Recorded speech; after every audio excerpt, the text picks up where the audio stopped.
City Council meeting. If you would please rise and join Major Tom Morris for the invocation and remain standing for the Pledge of Allegiance. From the Salvation Army. Thank you, Major. Let's pray. Our Father, thank you for each member of this council whose mission it is to serve this community. As this mantle of leadership has been placed upon their shoulders, may they represent their constituents in their deliberation and decisions for the continued betterment of the city of Clearwater. Thank you for the city staff, city manager, city attorney, and the staff members that support each of the council members. Keep our public safety personnel safe, the police and fire departments, as they fulfill their mission to protect our residents. We will pray for open ears and minds this evening as items are discussed and decided upon. For it's in your holy name we make this prayer this evening. Amen. Amen. I pledge allegiance to the flag of the United States of America and to the republic for which it stands, one nation, under God, indivisible, with liberty and justice for all. Thank you, Major Morris. We appreciate that very much. Anyone wishing to speak tonight, please fill out a card up here at the clerk's and hand it in to the clerk when you come up to speak, either items on an agenda or for citizens to be heard. Okay, I'm going to do introductions. To my far right is City Manager Jennifer Poirier. Good evening. Next to her is Councilmember Kathleen Beckman. Good evening. I almost said Vice Mayor again. Next to me is Vice Mayor Mark Bunker. Good evening. On the other side is Councilmember Lena Chichera. Good evening. Next to her is Councilmember David Albritton. Good evening. And next to him is City Attorney Ellen Kohler. Good evening. Thank you all for joining us. Okay, we have one proclamation this evening. And if, okay. Whereas Pride Month is celebrated nationwide each year in June, and whereas this month was chosen to commemorate the uprising that took place at Stonewall Inn in Manhattan, New York, 53 years ago, on the morning of June 28, 1969, often viewed as the birth of the modern LGBT rights movement, and whereas it's fitting that several major United States Supreme Court decisions impacting LGBT rights in a positive way have been announced in June, including Lawrence versus Texas in 2003, U.S. versus Windsor in 2013, Oberfeld versus Hodges in 2015, and Pavin versus Smith in 2017, whereas many of the residents, students, city employees, and business owners within the city of Clearwater who contribute to the enrichment of our city are part of the LGBT community, and whereas the city of Clearwater stands with the LGBT community in the struggle to ensure equal treatment for all, and will continue to be a city where all people, regardless of their sexual orientation, gender identity, or gender expression, are treated with dignity and respect. Now, therefore, I, Brian Unk, Senior Mayor of the City of Clearwater, Florida, on behalf of the Clearwater City Council, do hereby proclaim June 2003 to be LGBT Pride Month in Clearwater, and encourage all residents and visitors to eliminate prejudice everywhere it exists and recognize and respect those who are dedicated to providing a safe and inclusive community in Clearwater. Mr. Trevor James, could you come forward? Sorry, I should have called you up. My apologies. Thank you, Council.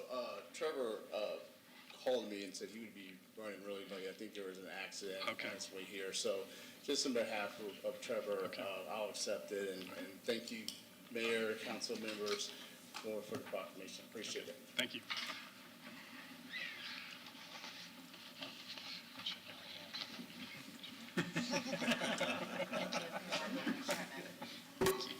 Good job.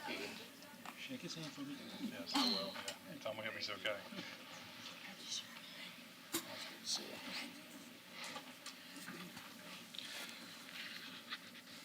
Okay, thank you. Do we have an approval of the minutes from the prior meeting?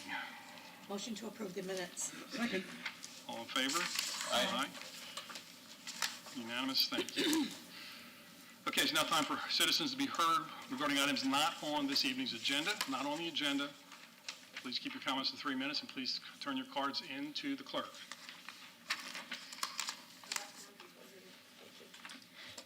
So I'm on record. Good evening, City Manager, Council, Mayor, and staff. A lot of staff's out working. I'm here tonight I'm Beth Davis, 1962 Harding Plaza, Clearwater. I'm here tonight to thank you for the deep dive conversation mayor and all, and the resolution for the completion of Drew Street as a safe street. To all staff, who you'll have to pass along because I think they're not here tonight, thank you for the hard work and probable overtime and sleepless nights getting it all done.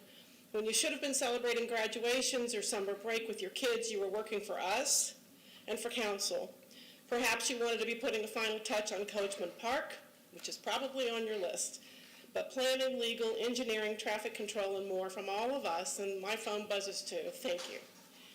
At the work session, there was unanimous consensus on safety. For Section 2, residential of Drew Street, State Road 590 between Myrtle and Keene. And tonight, I'd like to ask, now that the test striping is off the table, I ask you to discuss and request yet another preview of this plan. Please add to your work session, Monday would be perfect, a request to install the planned speed limit of 35 miles an hour for these 2+ miles now. Change this now and vote for the residents now. Propose as a group to FDOT and Forward Pinellas a change in signed speed limit as quickly as possible. Save the summer. 18 signs need to be changed, east and west. We like to call that a cheap date. Place the Clearwater electronic signs before Keene and Myrtle. We have them. A new speed limit, 35 miles per hour now. Slow down and be safe. Happy summer. This will improve our execution and results as we progress in this plan. Let's start now. This number, 35 miles an hour, is in the plan that you all seem to agree with. Thank you for improving the quality of life for everyone who drives Drew Street, no matter where they live. This is controllable, and in business, we always like to look at what do we control. It's in your hands, and I ask you to consider, and please do it. Thank you. Thank you. Anyone else on items not on the agenda? Anyone else? Good evening. Good evening. My name is Jennifer Haithcock, and I'm a resident of Clearwater. I have been for almost 2 years now. I am also the face of homelessness in this city too. And I've been working with Kathy Ham. She's the new homeless outreach for Clearwater. I've talked with her actually today, and she was talking about like this is a pilot program for and I think it can really work if we all just really sit down and understand that not everybody was born with a silver spoon in their mouth. You know what I'm saying? Like, I am a survivor of horrific childhood. I won't go into details, but if anybody's heard about the 8 counts in Polk County, I won't, but just look it up. It was last week. That can pretty much sum up my childhood from my own father, and, that's very uncomfortable for me to have to say that, and I get that. It's very uncomfortable. But my main thing for showing up for here tonight is to remind everybody and let everybody aware that they're having a meeting Tuesday, June 13th at 5:30 at the Largo Public Library. And it is for the Ending Homelessness Together. Pinellas County Continuum of Care. I've actually been in a meeting. I just want to say, one, you, Mr. Bunker and Ms. Beckman, y'all kind of messing with my head because y'all aren't in the right seats. Always switch. I'm just kidding. I just wanted to kind of like lighten the mood a little bit. But I'm very thankful to you and, how you do outreach to the community. And, more people on the city council should actually go out and entertain with your unhoused neighbors, because we're not homeless anymore. Because I get disability, so there's no reason why, if I had affordable housing to get, I would be able to live in comfortably and continue to contribute to this beautiful community that I've become a part of. Oh, thank you, Jesus. Sorry. But yeah, so the meeting is Tuesday, June 13th at 5:30 at the Largo Public Library, and I'm expecting a very, very big turnout. I would like to see some of y'all there as well, because I also just had a 9-day stint in Winmore, which was a little bit of heaven and hell, because, that's a whole, time and place. But I also encourage their professionals at that place as well to show up in support of mental health services and more funding. So thank you for letting me speak, and let's get on with it. Thank you.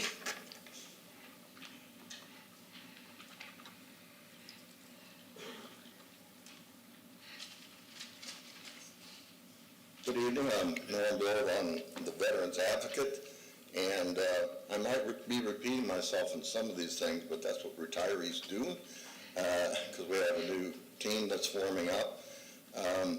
In regards to the relationship with MacDill Air Force Base, I have been working with John Jennings on getting 4th of July celebration, getting the military involved. I was hoping for a flyover KC-135 from MacDill, and I went over there and I talked to the wing commander and said, you got to go to the 4-star level, and we're going to get the Gold Star families involved and the foreign officers. And, well, he did get an invitation to the New Year Command Social, which had never happened before, but as we all know, he was terminated 2 days before, and that was it. As far as Mayor Hibbard, he had been at the Bull Simon's banquet before, but for some reason he didn't get an invitation, so I was working on that, but as we all know, he resigned. Both no misconduct shown.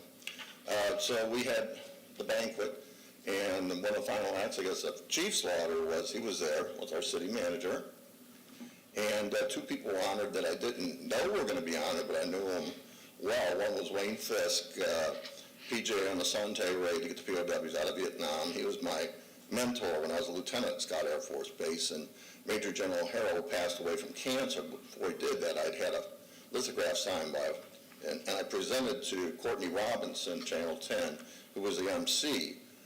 Her father was special operator. He died in '94, but he was on the acid gambit raid to rescue Kurt Muse in Just Cause.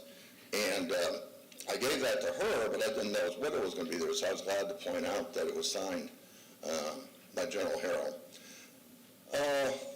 We are family.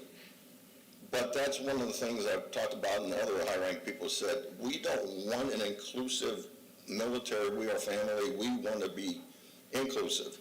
So I've kind of been working on some things, but I have to put them on hold.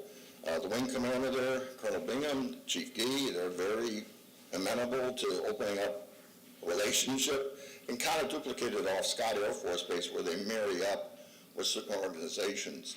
Like I was talking to Detective Kevin Chambers at MacDill, and he would like marry up with the Clearwater Police. And he's civil service, which actually is good because you have continuity, because people get promoted, they retire, they get orders out. But today, that's why I'm not my usual casual retiree dress. We had an officers briefing over in Tampa, and it's by Central Command. And we got to find out what a modern Central Command in the Middle East is like now. And they're very amenable to having people like here, our friends, our neighbors, in there for a briefing in the command post, unclassified. So other than that, not much. Well, I'll get back in my cage. Thank you very much. Good evening, Good evening. Mayor and City Council members. I'm here today in support of Clearwater. As everybody knows, Clearwater is known for its beaches and also for its wildlife. And I moved here 5 years ago, and I moved into a retirement home because I wanted to have a place for when I retired. Wasn't quite, ready to retire at that time. But it had at least over 100, maybe 120 oak trees. Beautiful, beautiful. And I'm from the country, so I loved it, and I was very pleased. And then the community wanted, the corporation wanted to cut down the oak trees because they're hard to manage and they are a risk. And so Clearwater at the time, the arborist went out and said, okay, these can be taken down, these shouldn't be taken down. And then all of a sudden, Florida passed that law. I believe it's 163-045 that allowed citizens to go ahead and take down trees without getting approval. So they turned around and put in a request to remove 80 of the trees, and I know for a fact that they took down more than 40. I'm not sure what the exact number was, but an extreme amount. And some of those oaks were hundreds of years old, and they were gorgeous. And so I noticed, so at the time, I called the mayor, I called the governor, I called the news stations, but it was too late. It was already. But I did notice that in your looking ahead for 2003, that was one of your legislative objectives, is to overturn that.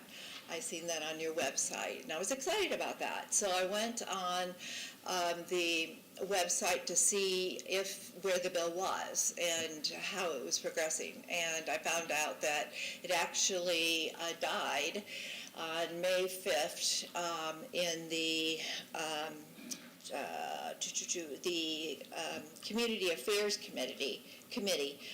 It was SB 886. So I understand that at this point there might not be a lot that you can do, but I have a question for you. When I read the details of the actual citation, it said that they had to have an arborist say that the tree was dangerous either to a person or to the property. And I cannot believe that 125 trees or more are all fall into that category. I looked at the list. They just put in another list to take down another 32 trees. And I seen that they have another request coming through in August. I did talk to the manager some time ago. Was that my time? And they said that corporate wanted to take all the trees out except for the palm trees. So that is their intention. So if there's any way that we can have Clearwater go out and validate the arborist. Please, your time's up. Someone will get back to you, okay? All right, thank you. Sorry. Mayor, for one Yes. second. Ma'am, Yes. are you Lynn Talio? Yes. Okay. We'll get back to you. Okay, thank you. Good evening. My name is Mike Mastroserio. I'm a resident of Clearwater. I want to get up here and say thank you to all the council members for the challenging ordeal of Drew Street.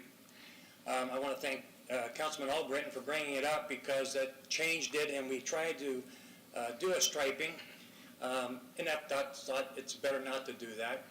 But I don't really think that changing from one lane to 2 lanes is going to solve the problem. I think it's speeding, whether it's 35, and I agree with Beth, 35 miles an hour is good. Whether it's 35 or 40, if we don't change how people's habits are, people speed no matter what. And that's the problem that causes this safety problem. So whether it's 1 lane or 2, you're still going to have speeding, so we have to enforce that. The other thing, one thing I'd like to say is hopefully they'll look at the fact that there's 25 bus stops between Osceola and 13 going east and 12 going west. So that's also going to slow traffic. So I just want them to make sure that maybe they get with PSTA and reduce that or change that. But that's another thing. I don't know if I didn't see that in any of the reports. But anyway, thank you so much for everything that you do each and every week.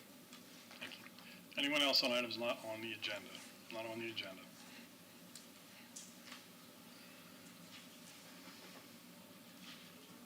Good evening, how are you? Good evening. I'm Jeffrey Barrett, and I live at 800 Moss Avenue. And I own the house also at 806 Moss Avenue in the Cape Hawk Terrace subdivision. And it used to be unincorporated, and in 2019 the city brought us sewers and offered sewers to the neighborhood as an expansion, and basically said that if you want to join the sewer addicts into the city of Clearwater, we'll hook the sewer to your house, and it worked out fantastic. Everybody's great. He gave us a great price on it. And so what happened was the hookup was reasonable. I had to talk a few neighbors into doing it. And so we're happy. I belong to the Long Center now, and we love the parks, the trails, and the thing is I'm asking for is our lake in our backyard, Lake Louise, which was part of Pinellas, unincorporated Pinellas County also.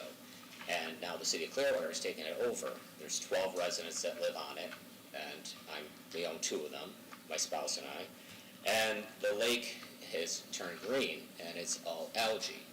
And it's been like this for months, And the thing is, I've contacted people at the city to have them come out and look at it, and I was told that a separate contractor does the treatment of it.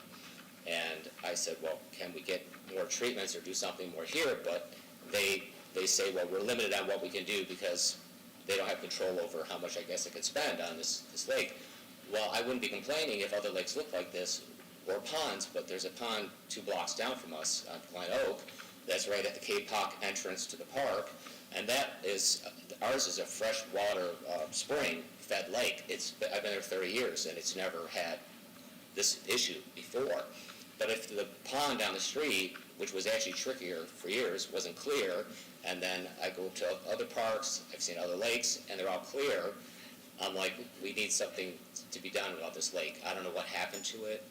I have a picture of it if you'd like to see it. The neighbors are very upset. I said, I'm kind of the person I'll go to. I said, well, I will go and speak and see what we can get for this.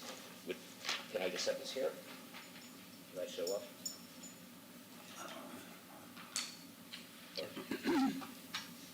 Does he show up here? Yeah. Turn it? This way? Yes, that works. Pull it It's all completely green. up a little bit. Push it up a little bit. There you go. There we go. Yes. Excellent. Like green carpet. It looks like all grass. Yeah. Thank you. So, and it's always clear, so we're just very upset, and we're just asking for somebody to send somebody out, or maybe, like, they check Alligator Creek all the time down there, they have samples, they check the water, maybe something happened. We don't understand why it keeps blooming and blooming and blooming, and other lakes aren't. Okay. So, I appreciate your help on this. Why don't you leave that My picture? name is Jeffrey Barrett. Leave the picture with the clerk, Okay, please. I'll leave it both, so. Jeffrey Barrett, so, Thank you. Thank you so much.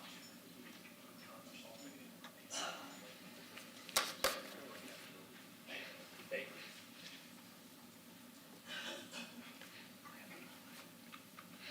Hi, my name is Mike Reardon. I'm here to talk about a lane elimination in Gulf to Bay.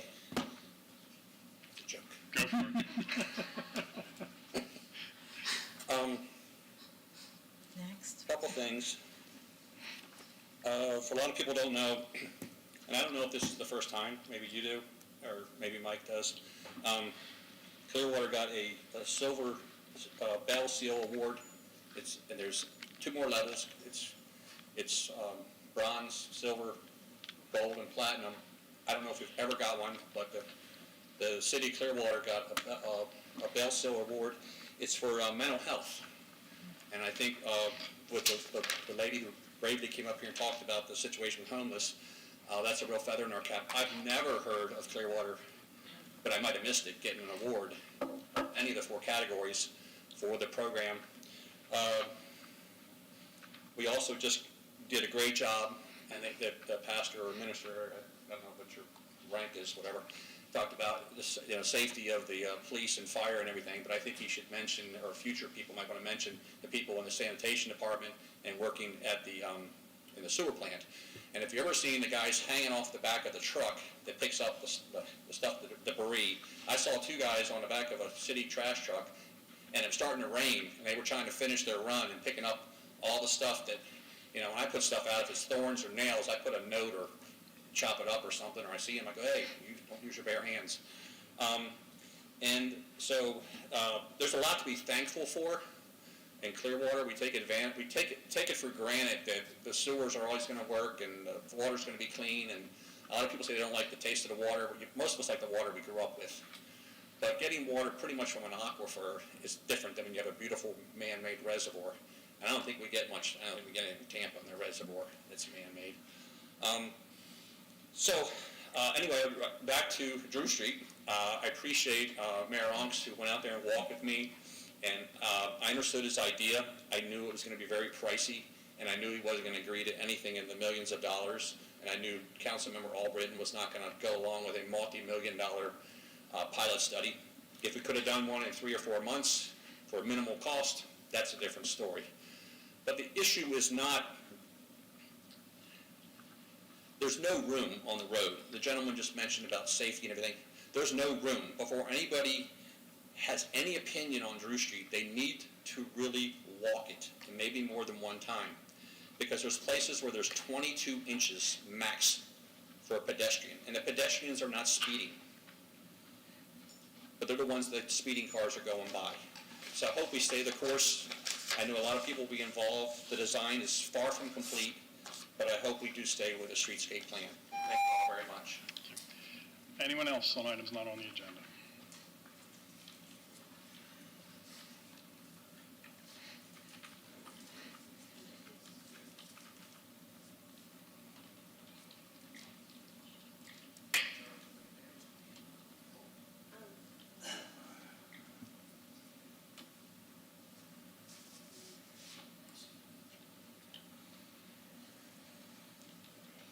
Basically, I've been up here several times about Stevenson's Creek, and basically Stevenson's Creek starts at Glen Oaks and then ends down at the bay right by the Clearwater.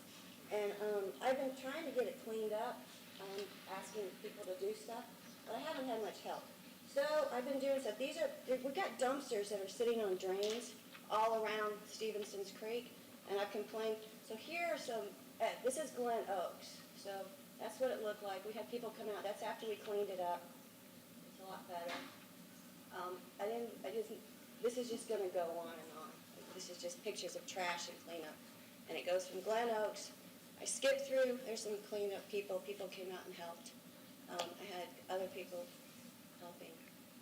And when it was low tide, you could pick it all up. That's after it was cleaned. You've got spoon bills out there. You have trash. That's my phone. I'm sorry about that.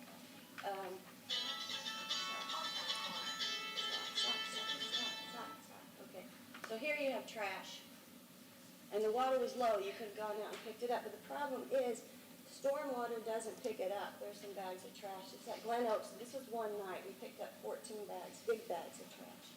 And this is after it rained the next day, that big rain, it all washed back in. So that's the trash washing back in. This is trash washing back into Glen Oaks.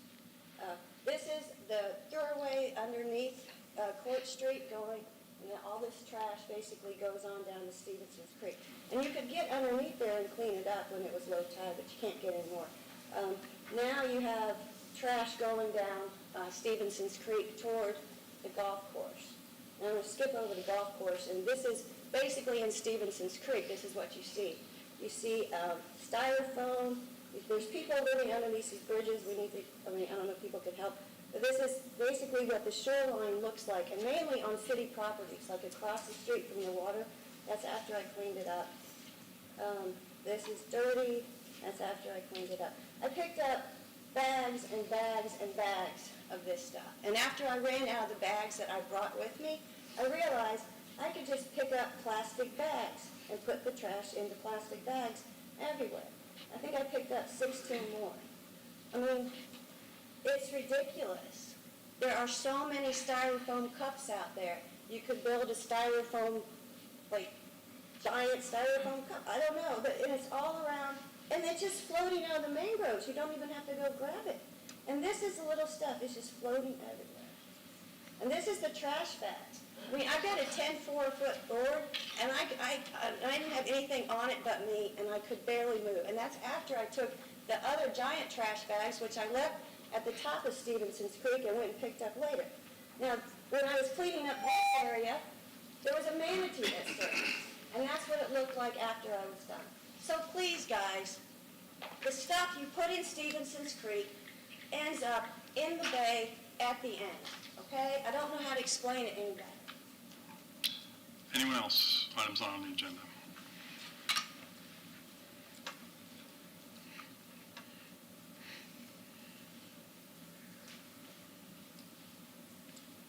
Hi, good evening. My name is Rebecca Kay.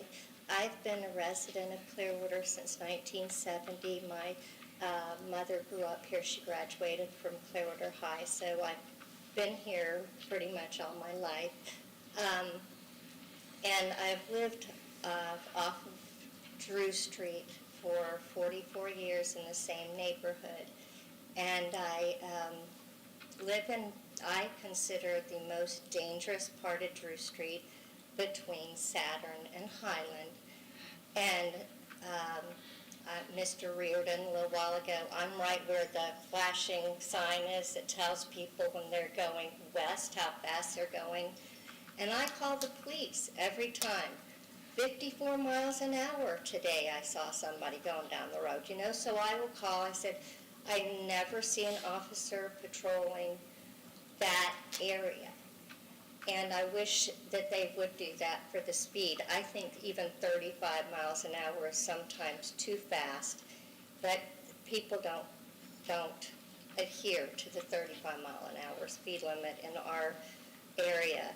The other thing is, that lady that was just speaking, we have a lot of revenue that comes into the city of Clearwater, and I wish that you guys would spend it some other place than on the beach and downtown. I hate the beach. I don't go there. My daughter works there. I will not go down there because it is not the sleepy little beach I grew up on anymore, and it's quite disappointing. So if you guys could just consider the residents of Clearwater, not focus so much on the beach. #1 USA Today, so we're going to get a slew more tourists. And with the Drew Street situation, it's untenable. It's going to be untenable. And I know that I've spoken to Councilmember Beckman and Mayor Hibbard about this situation, the whole Drew Street thing, because it's a great concern of mine. And it has been for 44 years since I've lived in that same subdivision. And I would appreciate you guys just considering the residents of our city and the safety of the residents. And I appreciate your time, and thank you very much. And I just really would consider your consideration for that. Thank you. Anyone else? Items not on tonight's agenda.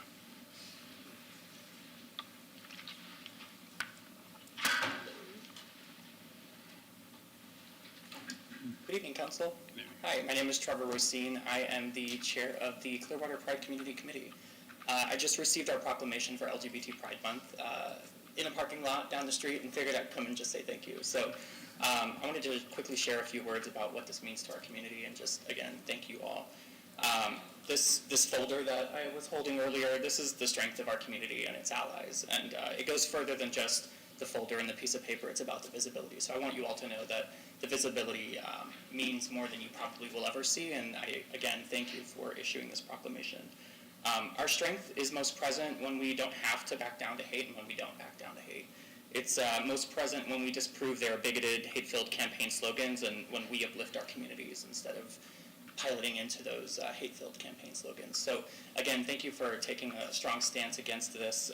Through these tumultuous times and all the ones ahead, we have to remember to stay together. We've got to be okay with holding difficult conversations with our colleagues, our family members, and our friends, because if we can't have those conversations now, when will we start? Lastly, I just want you all to remember that queer joy is essential to queer survival. It really, really is. And I mentioned visibility. It is one of the strongest pieces to queer survival. And I want you all to take that home with you and really think about what that means. And it's people seeing people that look like them all around the world around them. So again, thank you for this proclamation. We will all be better for it. And I hope you all will join us on the rest of this month's festivities. Anyone else? Items not on tonight's agenda.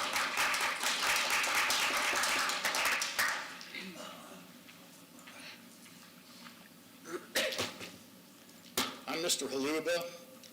At the last CCM, I stood here and proved Clearwater Utilities overcharges for water, gas, reclaimed water, and of course, there's the ongoing recycling debacle.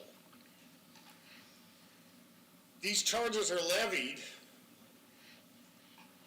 often without delivering any product or service.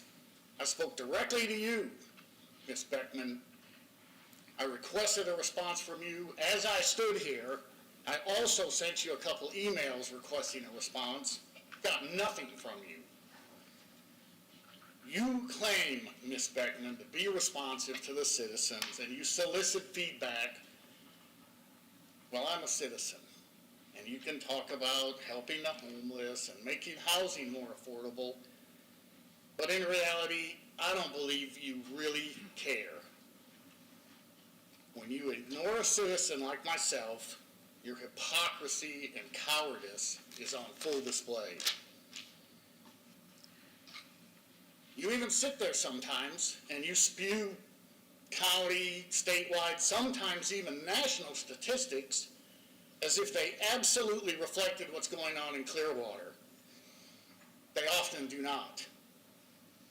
So I've come to the conclusion that you must have read the Darrell Huff book, How to Lie with Statistics, from cover to cover and memorized it thoroughly. Perhaps your need to be in the limelight and be in front of people and, just really want to be the spotlight. Maybe that goes back to when you were a teacher. But this is not a teaching moment. And I wish you would get off of that. If you want to be a teacher, go back to wherever you came from and be a teacher, and maybe you can take your retirement and your teaching salary, do a little double dipping. But that really only works here in Clearwater for Eric Gandy. Anyone else on items not on the agenda? Okay, let's move on.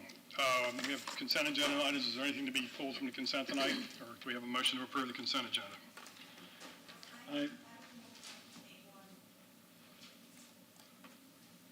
That's not on consent. It's not on consent. 8.1 is not consent. I move we approve items 7.1 through 7.14. Second. All in favor? Aye. Opposed? Unanimous. Thank you. City Manager Reports, 8.1. Amend Clearwater Code of Ordinances, Chapter 22, Parks, Beaches, Recreation by amending Article 2, Use Regulations, and Article 3, Special Events, and pass Ordinance 9689-23 on first reading. Good evening, Mayor, council members. Art Cater, Parks and Recreation Director. Article 2 of Chapter 22 of the City Code of Ordinances sets forth the Parks and Recreation, the rules and regulations that govern activities within our parks. Article 3 of Chapter 22 deals with the special event application and permitting. These articles have not been amended since 2014. This amendment before you tonight, we are bringing forward basically for clarification, modification, and revision of some of the use and the regulations that we have in our parks. I'm available to answer any questions you might have. Any questions or comments for Mr. Cater? Anyone from the public want to speak to this item?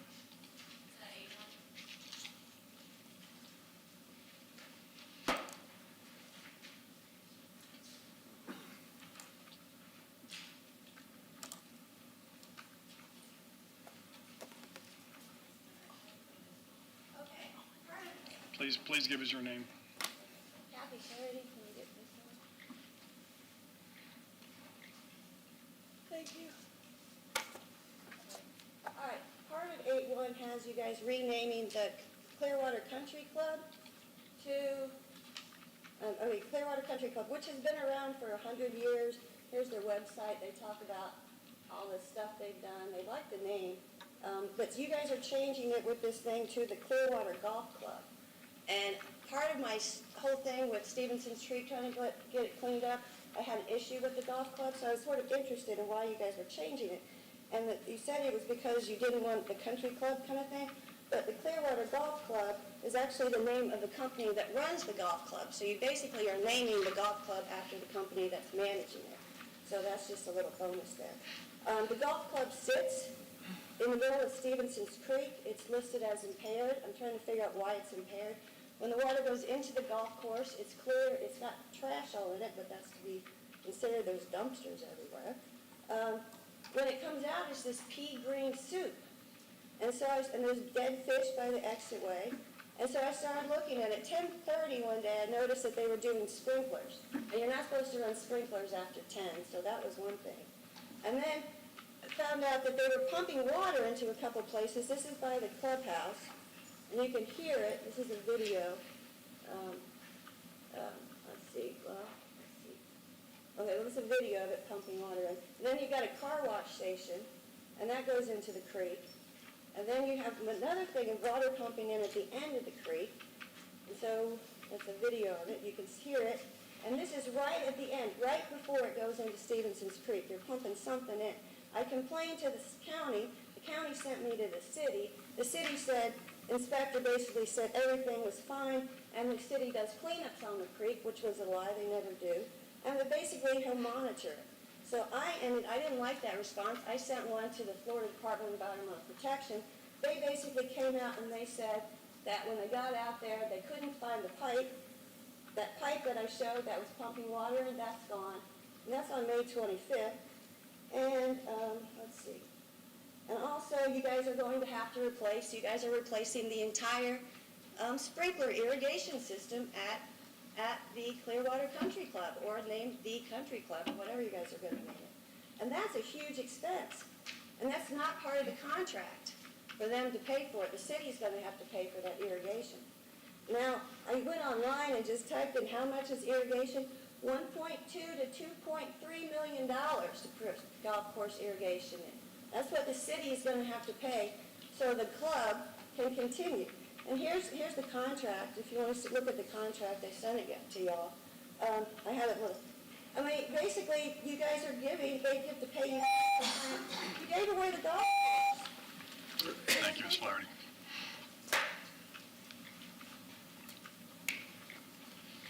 Any other questions or comments from Mr. Cater? Anyone from the public want to speak to this item? I would like to say that the golf course is operated as a lease that the city council approved. I believe it was back in 2012, 2011. And basically, the irrigation system is not paid for by the city. The vendor that is operating this pays for all the operating costs, all of it, as well as all of the capital costs. They have already invested well over $1.2 million into the city's golf course. They operate it for the city. They also provide us with 3% of the gross income that they make every year, as well as a quarterly payment back to the city as well. So there is no citizen expense to this. Actually, it's an asset to the city that we receive, and the citizens of the city have the opportunity to play golf at this golf course. 75% of the people that play this golf course are basically from the general public, or from visitors or guests that come to Clearwater. If I can answer any other questions about it, I'd be happy to. Thanks, Art. So I've been with Kathy a number of times. She and I cleaned Glen Oaks Park in one of those pictures when the water was down a lot. And I bike over Stevenson's Creek, so know about some of that trash, and have done cleanups with Spring Branch neighborhood where all the trash is in those mangroves. So I'm familiar with it. But now is not the time to answer, during a council session. But I think Kathy's images of washing golf carts or washing whatever you're washing that might be too close to the creek, or whatever discharge might be going into the creek, is, I'd like to learn more. And so, I just want to make sure it's communicating that it's not going to be dismissed, and I'll look into it. No, matter of fact, the two pipes that were referred to, they were put in when the reclaimed water was put in. This golf course was on a well system for many, many years until Reclaim was available. And Reclaim wanted the golf course to be one of the first ones, because guess what? They can use a lot of reclaimed water at this course, which is what they did. The two pipes that are there were called like blow-off pipes. They're literally there so that when you have to repair an irrigation line, you get air in it. The water drains out, you get air in it.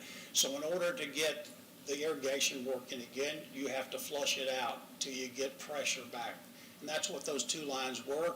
They were put in and installed many, many years ago. We have since already removed both those lines. We are now putting the reclaim back into a reclaim pond. So that's already fixed and taken care of. Okay. And then we can talk about fertilizer, all that stuff at another. Okay. Yep. Okay, any other comment? Okay.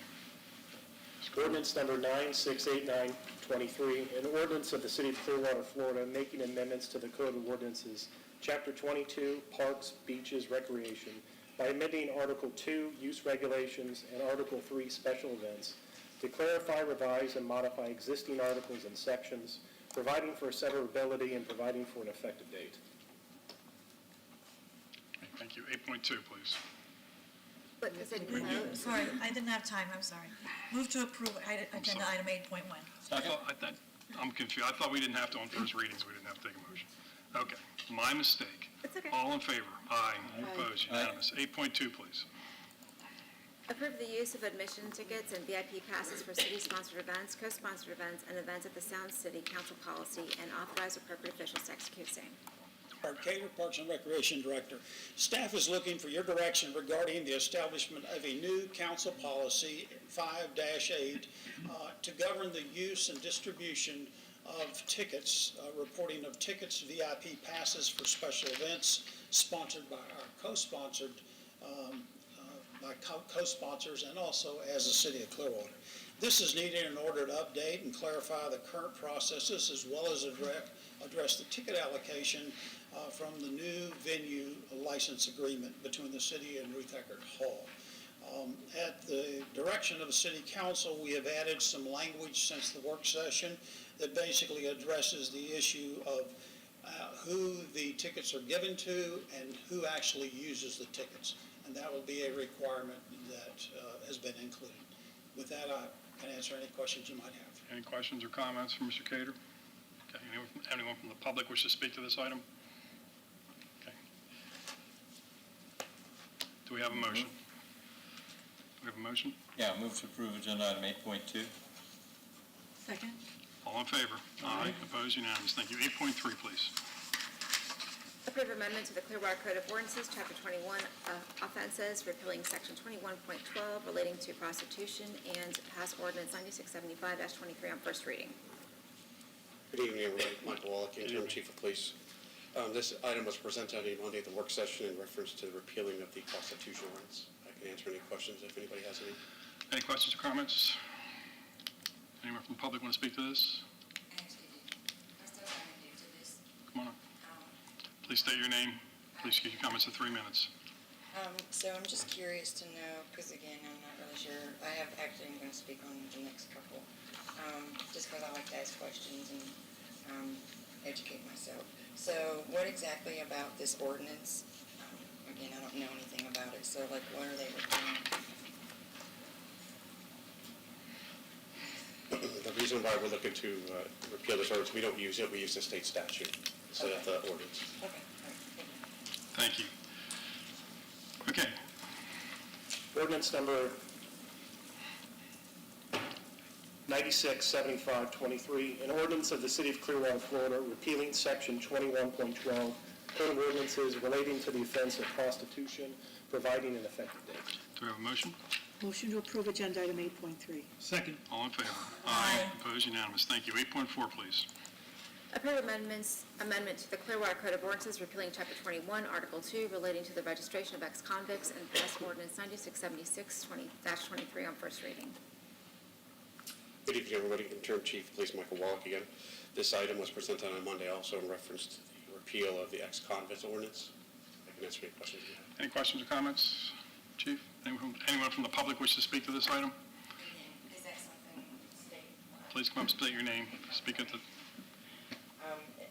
I'm Jennifer Athcock, so I'm just questioning, like, because I want to make sure, like, the safety of, the community and stuff. So is that going to state statute as well? Basically the same as the prostitution.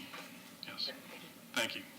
Anyone from else? Okay. Do we have, please read the ordinance. Ordinance number 967623, an ordinance of the City of Clearwater, Florida, repealing Chapter 21, Article 2 of the Code of Ordinances relating to the registration of ex-convicts, providing an effective date. I move to approve item 8.4. Second. All in favor? Aye. Opposed? Unanimous. Thank you. 8.5, please. Approve amendment to the Clearwater Code of Ordinances, Chapter 21, offenses, repealing Section 21.20 relating to the offense of sitting or lying down in Clearwater Downtown Core Redevelopment Zone, the Gateway Corridor, and Clearwater Beach Core Tourist Zone, and pass ordinance 9677-23 on first reading. Good evening, everyone. As I mentioned on Monday, this is an ordinance that we no longer use. We have other ordinances that we use in place of this. I can answer any questions if you have. Any questions? Anyone from the public want to speak to this item? Just kind of fun. You can speak up.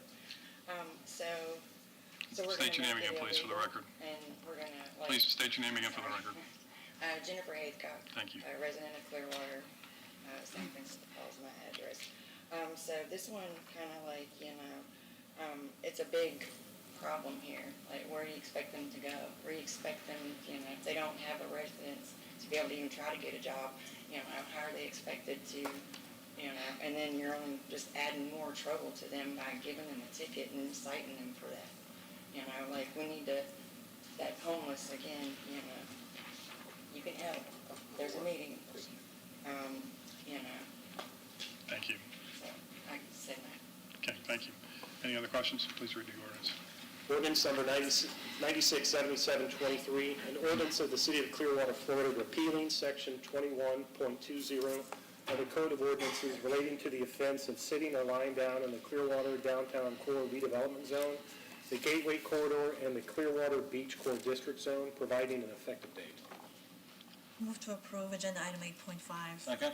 All in favor? Aye. Opposed? Unanimous. Thank you. 8.6, please. Approve amendment to the Clearwater Code of Ordinances repealing Chapter 21, offense specifically, Section 21.15 of the Code of Ordinances relating to the offense of requesting payment in exchange for watching parked motor vehicles, and pass ordinance 9678-23 on first reading. Good evening again. This is an ordinance that we're looking to be repealed also. We no longer use this ordinance. I can answer any questions. Any questions or comments? Anyone from the public want to speak to this? Ordinance 967823, an ordinance of the City of Clearwater, Florida, repealing Section 21.15 of the Code of Ordinances relating to the offense of requesting payment in exchange for watching parked motor vehicles, providing an effective date. Move to approve agenda item 8.6. Second. All in favor? Aye. Opposed? Unanimous. Thank you. 8.7, please. Approve amendment to the Clearwater Code of Ordinances repealing Chapter 30, Article 6 relating to cruising control, and pass ordinance 9679-23 on first reading. Good evening again. This is an ordinance in reference to cruising ordinance that we look to be repealed because we no longer use it as well. I can answer any questions. That means I can resume cruising. Any questions or comments? Anyone from the public want to speak to this item? Ordinance number 967923, an ordinance of the City of Clearwater, Florida, repealing Chapter 30, Article 6 of the Code of Ordinances relating to the cruising control, providing an effective date. Have a motion? Motion to approve agenda item 8.7. Second. All in favor? Aye. Opposed? Unanimous. Thank you. 8.8, please. Approve amendments to the Clearwater Code of Ordinances amending Chapter 22, Articles 1 and 2 relating to adding a definition of electronic cigarette, prohibition of smoking and vaping on city-owned public parks and beaches, and pass ordinance 9680-23 on first reading. Good evening again. This is an item that I presented on Monday as well as reference to the smoking ban in parks and beaches. I can answer any questions if you have. Any questions or comments? Yes, ma'am. I've been pondering. A couple of questions and some comments. So from what I gather, this ban is going to be used as a tool for education, right? Correct. Rather than actual citing smokers on the beach. Correct. That's 100%. Do you think it's more effective than just changing the ordinances? Having a ban? Like, I'm not quite sure what the difference is, to be honest. Having instead of like let's say, what is the difference between, let's say, having a ban and having like a smoke-free beach? Well, I think the ordinance will give us an avenue if someone is relentless and keeps violating the ordinance. That's something we can address with different avenues, be it education, enforcement. It's a level that we could increase if someone contradicts that. And then the way I see it is we're trying to change habits, right? Or we're trying to send a message, don't litter on our beach, and be good neighbors. I'm thinking, what are our options, or what are your thoughts on an educational program? Even if it's like having a slogan, keep our beach number one, get rid of your butts, or, something like that. I mean, honestly, like the receptacles, because if we're just going to ban, I don't see how it's going to change the behavior if there's no, I don't know. I'm kind of wondering what the best solution would be, rather than just a ban. I can tell you this, if this was to go through, we're working on some informational material that we could pass out to the hotels, to the beach hotels, the restaurants, and even the visitors, tourists that visit there, and educate them that way, also working with our community partners to help establish them an understanding and change the attitude of the people out there. Right. What do you think about, so if we're trying to send a message, do not smoke on our beach, we have a lot of European tourists and smoking still not illegal. So how can we change the habits and still keep our beach beautiful? And I was thinking maybe designated smoking areas, having smoking or cigarette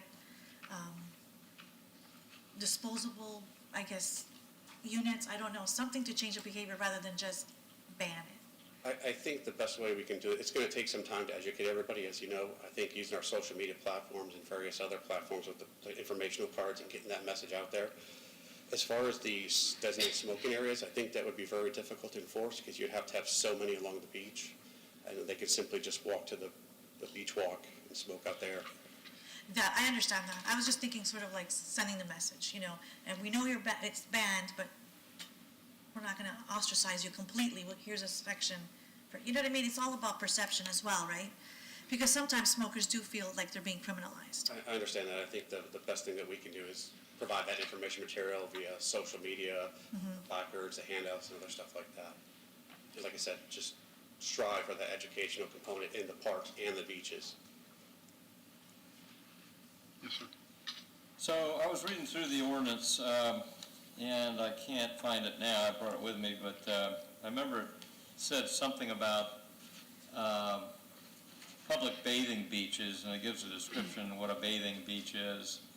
But it said basically, this is from the mean high water mark to the, I guess, flood controls line or whatever.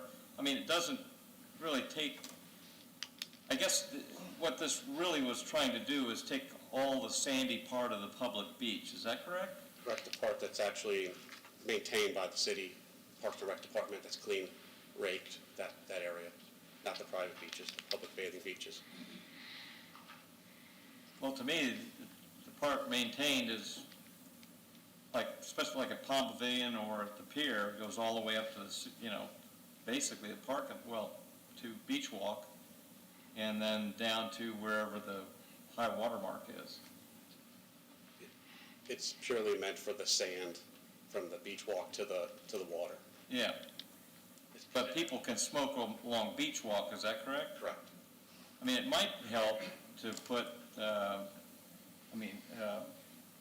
something where people could put their butts on Beach Walk, just every 50 yards or something, put something where people, and then maybe what we could do is we could, like Lena was saying, we could have a program that would not make it as harsh, like no smoking, but something like, please help us keep our environment clean. And, I heard some great ideas this afternoon. I had some phone calls. In fact, Sherry Holman's here. She called and has some great ideas for making it more friendly instead of, sounding like if you smoke, don't come here to Clearwater Beach. I don't think that's like I said, the educational component that we're trying to broadcast is. I know. But and I realize that we have to be pretty much firm in the ordinance, but in the way we could bring it out, maybe the chamber could help, and we could put some signs up and maybe put these receptacles where people would, I don't know. If you're out on the beach, you're not going to be smoking out there anyway. You're going to be smoking just on the sidewalks, I guess. We can do our best to work with Parks and Rec and the other various stakeholders on the beach and in the parks to ensure that there is some type of receptacles out there where they can properly dispose of them. I think that would be really good. That would kind of accomplish that. That would kind of take care of what you were saying, where you could give some, and then just say, help us keep our beaches clean, that kind of thing. So that's all. Well, thank you. I think, it's, so the county has adopted this, correct? So we can partner with the county as well. And no smoking on the beach means no smoking on the beach. And we can kind of ease into it, I would think, with some warnings. But to say that the ban will be used as a tool for education rather than citing people on the beach, I don't think we want to send the message that you're going to get unlimited warnings, right? I mean, you have the ability to pull out your pad and write a citation, right? The priority is like that educational Sure. addressing the quality of life issues and getting to that level if we don't get that cooperation from somebody. Yeah, because we don't do that. But it will take some time to get to that message across to everybody by using our various platforms. Well, we don't do that with alcohol on the beach. Like, well, it's, we say no alcohol on the beach, but we're just going to educate you and not write a citation. Right. The alcohol has been in ordinance for considerable time. Yeah. We do some messaging on the beach with the message boards on the way out there. Yeah, and we can do that too with the smoking. But I get that there's a learning curve, but if we have an ordinance that says no smoking, it means there's no smoking on the beach. I think there's grace of a warning period and more signage along Beach Walk and more, cigarette unit disposal receptacles or whatever they are. But yeah, I mean, the point is to make a dent in all those cigarette butts. We will do our best if it does pass to work with our community partners to establish that. And I just wanted to add one thing since we're on camera is some of the feedback on social media about criticizing us for not banning cigars, that's a state issue. We're not allowed to ban cigars. So that's state legislators, not us. Okay. Anything else from up here? I know we have some people from the public who want to speak to this. Ms. Hama, you want to come up? You're next. Good evening, Mayor and City Council. I'm Sherry Heilman. I'm tonight representing Ocean Allies and our Ocean Allies Board. I have several people from our board here this evening. The general consensus with the Ocean Allies Board is that we have done bans before or tried to do bans before. Ban is a word. Words matter. In order to make this work, we're going to need to do something that gives our guests a place to put a cigarette butt. We need to have receptacles, we need to have signage, and yes, I agree, it's a time for us to teach. It's a time for us to teach a different way of life. Nobody hates cigarette butts more than Ocean Allies, and I'm pretty sure that this ban is about cigarette butts on the beach. One of the things that I am thrilled to see that we're all open-minded and we're having this conversation, because there is got to be something done about the disconnect between the sand and the sidewalk. So we ban cigarette smoking on Clearwater Beach on the sand. To me, Clearwater Beach is Clearwater Beach. It's all of it. And to me, Clearwater is Clearwater. We have Clearwater, the city, and Clearwater, the beach. It's all Clearwater. If we ban smoking on Clearwater Beach on the sand, what's going to happen? The cigarettes are going to now be on the sidewalk. They're already all over the sidewalk. They're already in all the gutters. All of those cigarette butts, if they're tripled in the amount on the sidewalks, are going to end up on the beach anyway, and they're going to end up in the waterways, which is what we are trying to avoid. And I've done some studies, and I've done some studies on cities that have tried this, like Miami. It's not working. People don't want, Ocean Allies, we're teachers. We teach you to use compostables. We teach you to use something other than styrofoam. We teach you that the products and the lifestyle that you choose to live is going to be better for where we live, better for our environment, better for our marine life. And we want to do the same thing with this. We don't want to alienate our visitors by putting the word ban out there. I went to Indian Rocks Beach this morning, and I walked about a mile on the beach, and they have these signs with their receptacles, and they have these cutesy little things that, something about their turtle. I would like to see us have an ordinance in place that is just for cigarette butts, whether you throw it out your car window, or you drop it on the sidewalk, or you drop it at, imagine Clearwater, or you drop it on the beach, and it says you're going to get a fine for this. We have to change everybody's behavior. We have to change their attitude, but we're not going to do that by saying, no, no, no, you have a ban, there's not enough police officers to enforce something like this. So my point is, yes, I'm done. Why don't you have somebody else from your group finish your point? I can surrender my time to Sherry as well. Can we do that? Just fill out a piece of paper? Okay. Okay. Go ahead. 1 minute. Thank you, Misty. How much time? 1 minute. 1 minute, okay. 1 minute. Oh, You got 1 minute. 1 minute, okay. Anyway, these are all over the place, and I walked about a mile on the beach today, down Indian Rocks Beach, and I just want us to take a page out of the playbook from our neighbors. If our neighbors can do this, and I can walk down and only see one cigarette butt, then I think that's an amazing feat. Universities across our country have tried this for over a decade, and it's not working. If you're a smoker and you want to smoke, you're going to smoke. We need to make it something that is making our beach approachable, and the headline that we're the #1 beach doesn't need to change to now we're the #1 beach that's banning everything. So we want our visitors to come, and again, I agree, we need to get to the hotels. The hotels, when the guests check in, they need to be told, if you flick your cigarette butt out of the car window, if a police officer's behind you, there's a good chance you're going to get a ticket. So this is about littering, and this is about cigarette littering. And we really think we can make a difference in the right way. Thank you. Thank you very much. Anyone else? My name is Jennifer Ake, and I'm actually a smoker, so, but I can be proud to say that I don't ever leave anything around.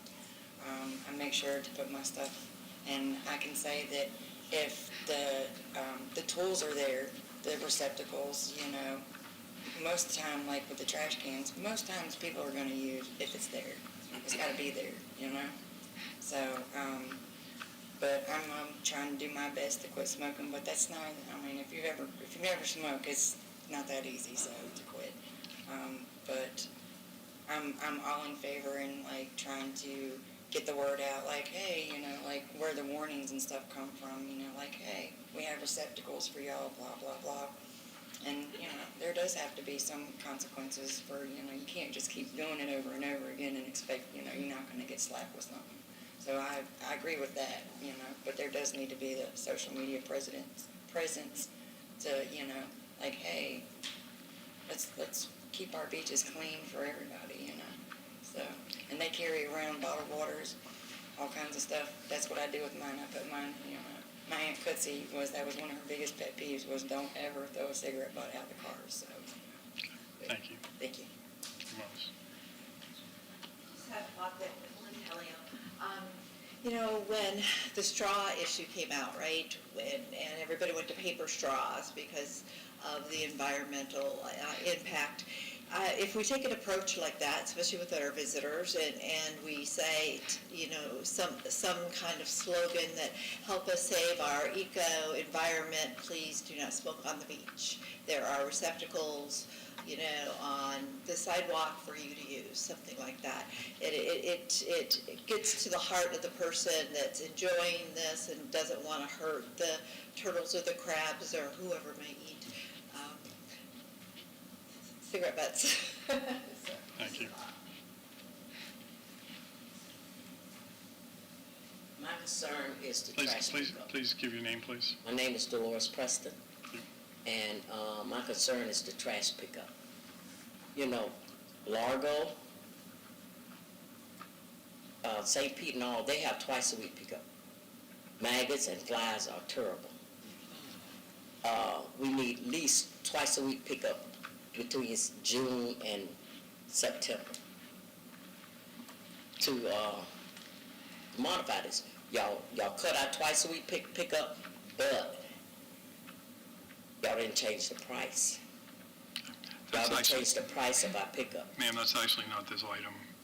That's not this item that we're talking about, cigarette butts on the beach. You're talking about trash pickup at home, correct? So I can't talk about trash pickup. Well, you should have done that in the items not on the agenda. But go ahead and finish. We'll allow you to finish, and then, okay? Next time it's on items, if it's on the agenda, it's only the agenda item. If it's not on the agenda, you do that up front for items not on the agenda. Okay, so another thing I want to talk about is North Greenwood. Our area, we haven't received $500,000 of the funding that was announced it to us. And I want to know the boundary lines and where did the money go? Thank you.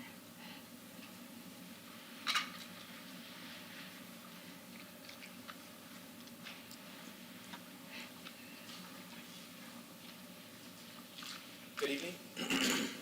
My name is Jared Leon. I'm the chair of the Environmental Advisory Board for the City of Clearwater. I wanted to come out to read the letter that our board submitted to the city council and city manager a couple weeks ago or a week or so ago. I also, just before reading the letter, I wanted to say that the policy change is, I think, trying to give people flexibility and not infringe on their rights while balancing those rights for others to enjoy the beach and our parks. Mayor, city manager, city council, the Environmental Advisory Board applauds efforts to reduce trash and litter in the community. And to that end, the board supports Ordinance 968-23, which would prohibit smoking on Clearwater Beach and at parks throughout the city as a way to reduce litter of discarded cigarettes. Chief of Police Michael Wanek gave the board a thoughtful presentation on May 17th of the ordinance, which includes why this step would be necessary. Cigarette butts are a leading form of litter. Not only is the trash pervasive, cigarette filters are made from cellulose acetate, which breaks down over time, spreading into smaller pieces. One solid filter ends up being thousands of tiny microplastics, according to the National Oceanic and Atmospheric Administration.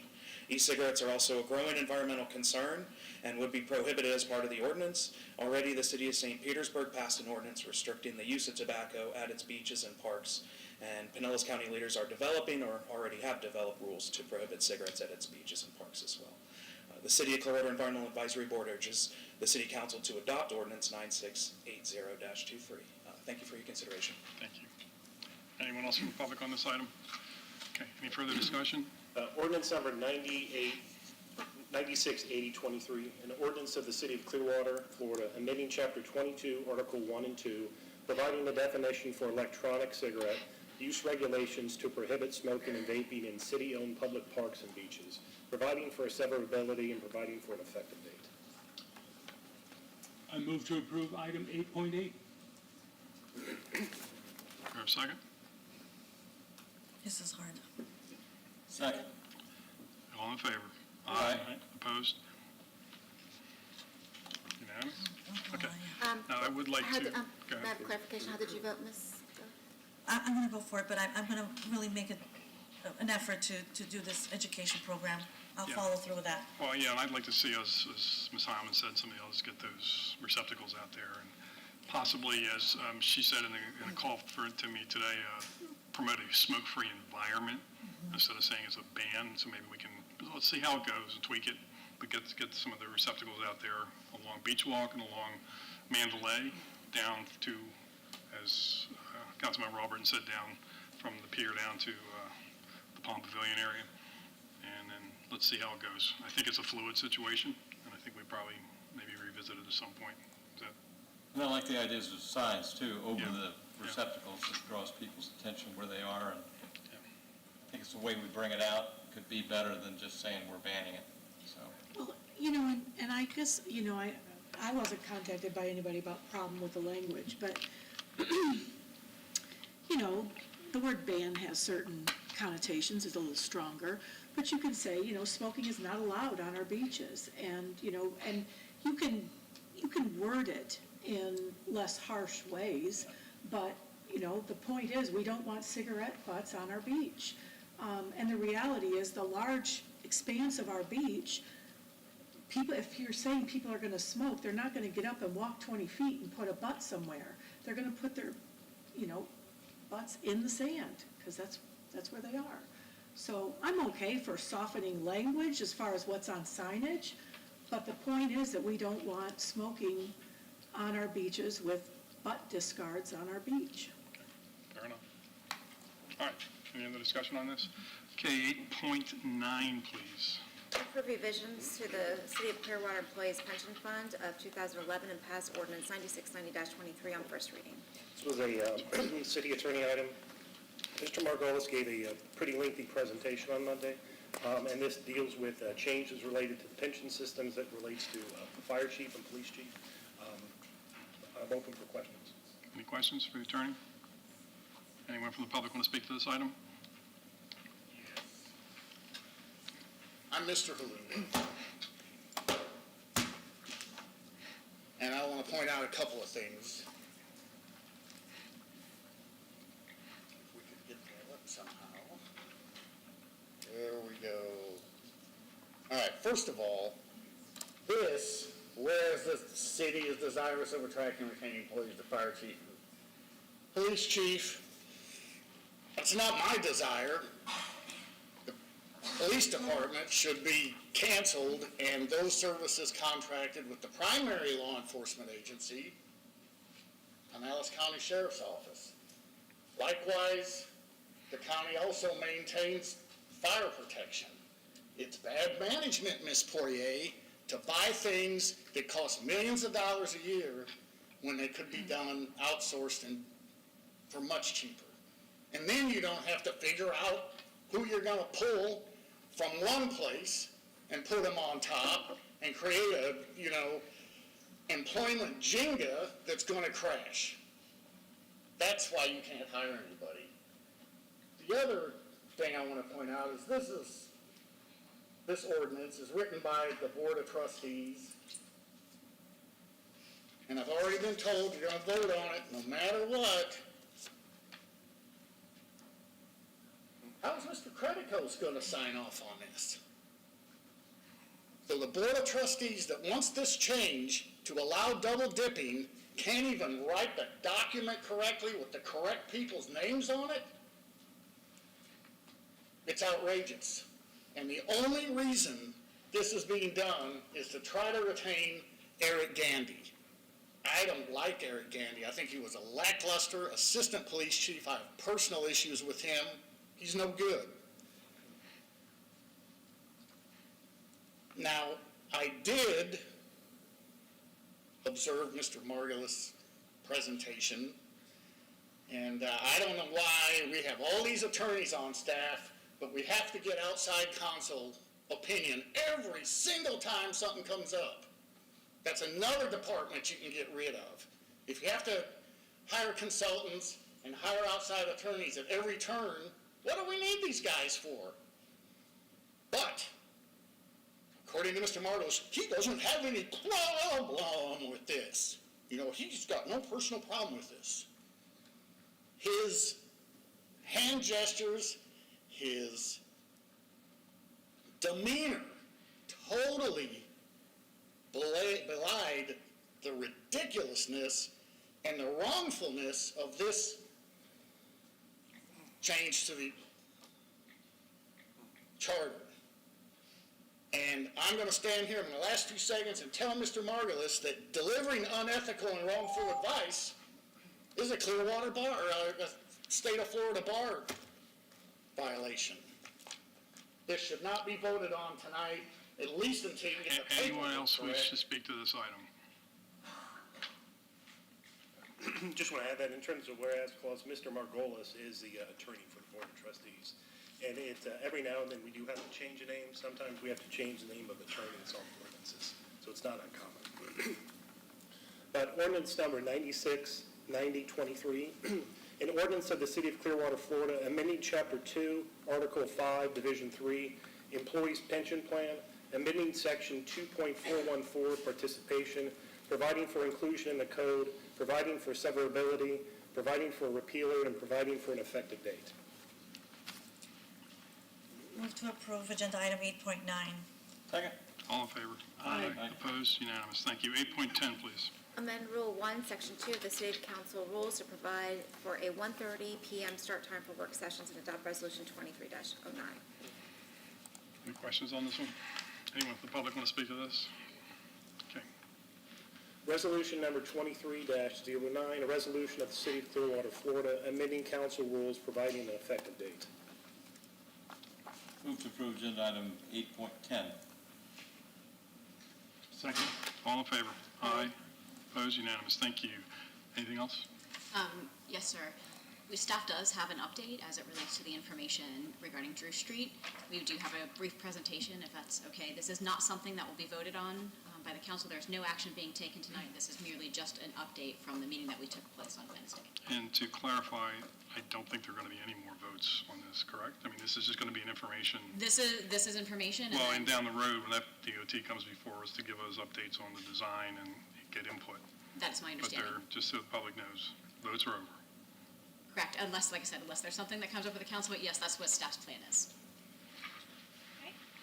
Good evening, Tara Kivett, City Engineer. I just wanted to update you on a productive collaborative meeting we had with FDOT Wednesday morning. They ultimately did express their concerns with a pilot that would just involve striping, as we had discussed on Monday. They had concerns that that type of pilot would not accurately mimic the proposed project and from a traffic operations perspective, so then hence they wouldn't really consider it a pilot.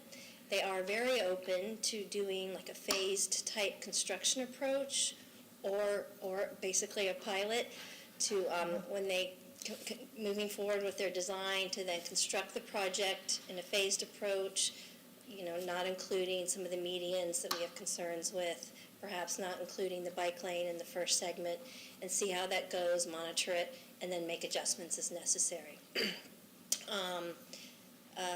I think they're moving forward with design. We expect 60% this summer. They have run into some delays. They just finished their survey. Looks like they're going to have to get some temporary construction easements to do some of the new signals, so they are envisioning a slight delay. So they anticipate construction in late '24, early '25. They also offered up that they could do a deep dive on a more advanced traffic analysis. So that will include some micro simulations, which is basically a pilot but in the computer model type of thing. They'll coordinate with the city and our consultant extensively. We can give them input on what other parallel roadway corridors to look at besides just Drew. We will give them updated information on the developments downtown. They think that project, that analysis will take 4 to 6 months, around $150,000, and they will cover that. So that is my update. Okay. Any comments or questions? Yes. Yes. I would like to have FDOT come before us. I have just a couple of questions that I'm sure they would be able to answer, but thank you for the update. It's quite detailed. But one of the things I did want to talk about with FDOT is it went from it was supposed to be like next year, 2024, now it's early 2025. I was wondering how that was going to affect funding, because there was such a big concern about any delay. And so that's one of the things I'd like to hear from FDOT, how. They've indicated to me that it will not affect the funding.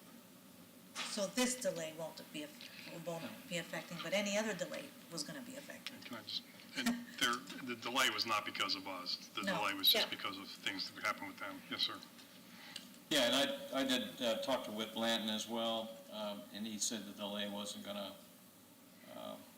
that it could go ahead and reach out to 2025. But, I mean, it sounds like we're moving forward as before we were talking about doing this, so that's a good thing, and I'm glad that they're going to do the simulation. I think that'll answer a lot of people's concerns, and also the updated traffic study as well. So I'm glad all that's coming into fruition. Thank you.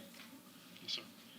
Somebody earlier was talking about a number of bus stops in that section of the road. Do we know, are there going to be like cutouts where the bus can pull off to the side and let people out so it doesn't slow down traffic? The 15% plans that we've seen in March did not have that. It does not have it because there's no right-of-way in order to do it. Yeah. That was brought up a couple of years ago in Fort Pinellas. They couldn't do it. They didn't have the room. But they do have a passing lane. They do. On the left. On the left.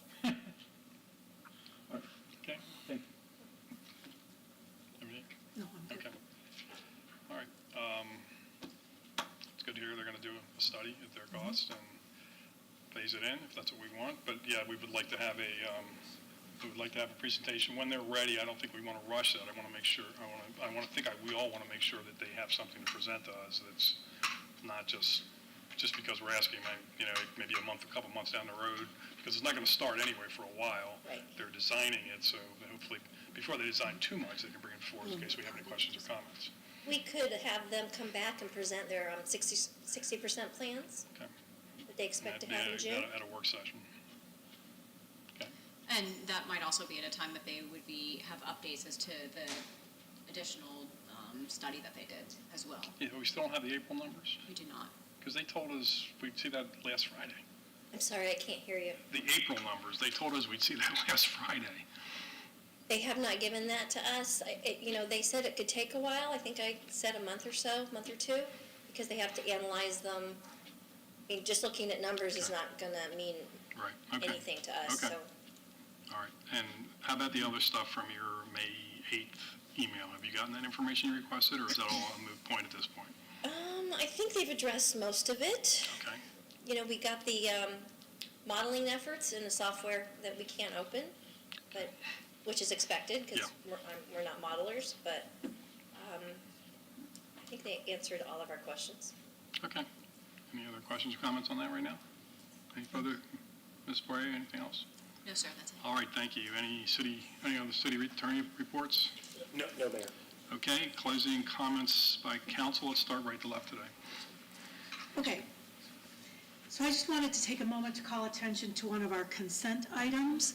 I'm super proud that Clearwater is the first city in the county to partner with Habitat for Humanity and Clearwater Neighborhood Housing Services to add more housing, 24 owner-occupied affordable townhomes, to meet the needs of our community, with a bonus that this project in particular will help lower the monthly cost for each homeowner with solar and EV charging capability. So thank you to city staff for working hard to make this happen, as well as work towards our Green Print 2.0 goals.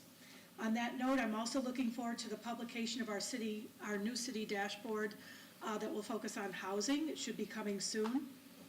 Another item that was on our work session agenda that was a review of 2 chapters of our comprehensive plan, the Quality Places chapter and the Mobility chapter.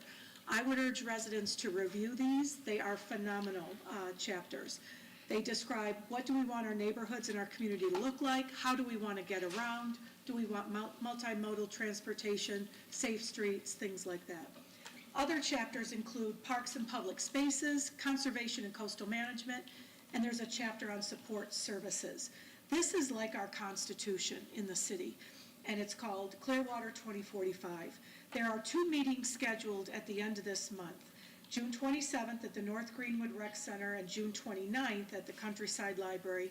Both meetings are from 6 to 7:30, and I would encourage people to attend those meetings, residents, give feedback on that Constitution, describing what development and quality of life, transportation, neighborhoods look like. It's important. Jamie Lopko, who is the Clearwater Long Range Planning Manager, gave a fantastic presentation on Monday, and I think it's a comprehensive plan that's something really to be very, very proud of. And it'd be great if people took a look at it. The other thing I wanted to say is this Saturday is the Market Marie on Cleveland Street. Next week we have another work session and council meeting, so they're back-to-back, which is a little unusual. Next Thursday starts our Juneteenth celebrations, including a family painting with a purpose event, a business expo, a fashion show, movie night, and a family Father's Day worship service. We also have a few more Pride events, which is exciting. The Mercado is close to completion, and the final touches are being added to our beautiful Coachman Park. So there's a lot going on. All the while, staff is really busy with budget planning, filling open positions, and managing the day-to-day operations of our city. It's really incredibly important work and takes a truly dedicated team. So I just wanted to take a moment after this week, with next week rolling right into another meeting with a lot of big topics on our agenda, to extend my sincere appreciation to our city leadership, our department leaders, and all who do the work 7 days a week, 365 days a year, picking up trash on our beaches and in our parks to make Clearwater the incredible city that it is. And with all the amenities and activities that Clearwater offers, I hope everybody's able to get out this week and enjoy something fun, because there's lots to do. I don't know if I've mentioned this before, but I've been occasionally critical of the Scientology organization, but not of Scientologists. The Scientologists are good, smart, dedicated people who are trying to save the planet. And one of the reasons why I know that is because I've gotten to meet so many folks who have been Scientologists for years and years and years. And one particular man is the fellow who was in charge of the Office of Special Affairs, which is the dirty tricks department in Scientology. And when I first moved here in 2000, this was the man, Mike Rinder, who was in charge of doing a global campaign to destroy my friend Bob Minton, who was having PIs follow me and everyone else around everywhere. And, I was in my office at the Lisa McPherson Trust, which is now the Way to Happiness building, and I was editing some video of Mike Rinder trying to convince an officer to arrest us for breaking an injunction that he put in place. And I was talking to Stacy Brooks, who was a longtime Scientologist who worked with me, and I said, this Mike Rinder is evil. And she said, no, Mark, he's a good guy. I know him. He's a friend. And that shook me to my core. I went, what? And that's when I started to learn about the indoctrination in organizations like this, and how you can be convinced to do things that really are deplorable, but seem to be the right thing to do at the moment. So Mike Rinder actually changed my thinking on Scientologists, and I appreciate that. And the reason I'm bringing this up tonight is a couple of nights ago, Mike's wife, Christy, mentioned that he's going through a health crisis that's pretty serious right now.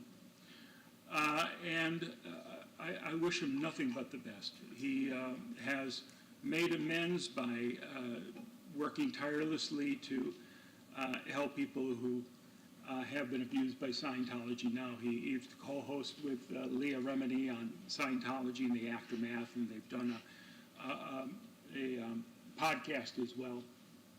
Continues to be active. So if you want to follow his story and his progress, you can go to mikerendersblog.org and check into some more about Mike there. And right now, I just want to say that Mike and Christy and the kids, I'm thinking of you. Well, there's not much left to say. Councilmember Beckman really covered all the great things. So, but I do want to actually bring to light a couple of things. Redundancy is a good thing sometimes. It is, but it's a lot of dates. So, did a great job. Thanks. So, I've been having quite a few discussions of late about citizen engagement, and the discussions go around about some people's perceptions that maybe their voice is not being heard versus some people's are being heard. And so I just want to make very sure that everyone understands that I am listening. Some of the concerns that come up are, especially, younger families where they have children with extracurricular activities and they can't come to the city council meeting, and they're wondering if their voice is being heard since it's not so public. And then there are those people who are uncomfortable coming out in public and voicing their opinion or concern. And some even have shared with me that they don't want the attention or the backlash, especially in this new world that we live in where it gets ugly really quick.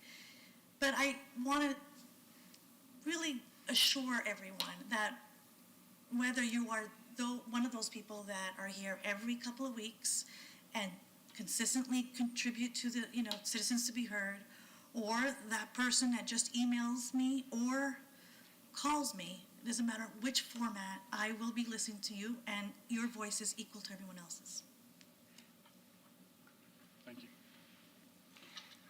Okay, I'm going to give, since we were talking about transit tonight, I'm going to give a PSTA update. PSTA leads the way with contactless payments, and I think I mentioned this before. In February, 3 transit agencies in Tampa, Florida area, Hillsborough Transit Authority, which is HART, Pinellas Suncoast Transit Authority, which is PSTA, and Hernando County Transit, launched the first of its kind regional contactless payment system in the state of Florida. Each ride costs $2 with a fare cap of $5 per day, and riders can pay for their fare through various payment methods, including Apple Pay, Google Pay, debit cards, as well as Flamingo Fare, Smart Card, and mobile apps. Flamingo Fares allow a rider to use the same payment method across all 3 agencies And what this does, it really helps move along people getting on the bus, because they just touch their card and go. We did receive our first all-electric bus, and I think we're going to be looking for once every couple of weeks getting another one. We got 60 of them ordered, and that's exciting. So we had a budget workshop on Wednesday, and I'm just going to mention this. I talked to the city manager about this briefly, but one of the things that PSTA is going to do is cut back their Central Avenue trolley service, because they already have the Sunrunner running kind of the same route, and that'll just put people into, we'll put them into the Sunrunner at really a faster pace. So they're going to decommission several of their trolleys. And so I mentioned that maybe the Jolly Trolley would be interested in picking that up, maybe to enhance their service a little more. It's all under the auspices of PSTA anyway. And Brad thought that was a pretty good idea. He was going to talk to Jolly Trolley about that. And I also brought up maybe there's a way that we can enhance the service, especially to our new park that's opening. Maybe we could come up with some remote parking, maybe at Clearwater High School, maybe at some other parts when we have big concerts, and bring them in on the trolley, bring them back and forth, and that would be a benefit to take traffic off Drew Street and other streets that are heading east and west. So just wanted to mention that, and we'll see how it pans out through the summer, and maybe that'll help. If it comes to us, we can talk about it on the dais. That's it. Good. Yeah, and I had mentioned that too in a meeting about planning that. I think a good place would be the Joe DiMaggio complex, the old St. Pete College gym, because there's a lot of parking there. Yep. And especially people coming from the Delaware east of the city, countryside, where have you, or any other area. So great idea. Okay, good meeting tonight. Monday we had a spirited discussion, but I just want to make sure everyone knows that everyone up here is up here only for one reason. It's not for the paycheck. It's because we all love Clearwater and we want to see it get better. And there's going to be divergent opinions, and that's going to happen, but that's okay. That's what this is all about. We had a great meeting tonight. We're going to move forward as a unit and work together. As Ms. Beckman said, our staff has been overworked, partially because of me, but I appreciate everything they do, and I appreciate their efforts, and we're going to move forward as a team. I think you saw that Clearwater Beach was named #1 again by another, USA Today. I had my mother out at the beach for a staycation, my 91-year-old mother. I had a little two-bedroom condo out there, and it was remarkable. Every morning, come out and rake the beach, clean it up. Every night they come in and dump all the trash and clean it up. I mean, we take such great care of that beach.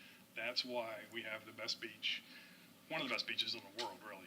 But it's, and it was just impressive. And I knew we did that, but when I sat there and just watched it every day for 5 days, 4.5 days, whatever, it was very impressive. So I just want to thank our staff that does that and really makes an effort. And nobody's out there, just going through the motions. They're out there. They do appreciate how important it is, and they do their job very well. So I want to thank them all for that. All right, good meeting, and we'll see everybody on a short week next week, Monday. Have a good weekend.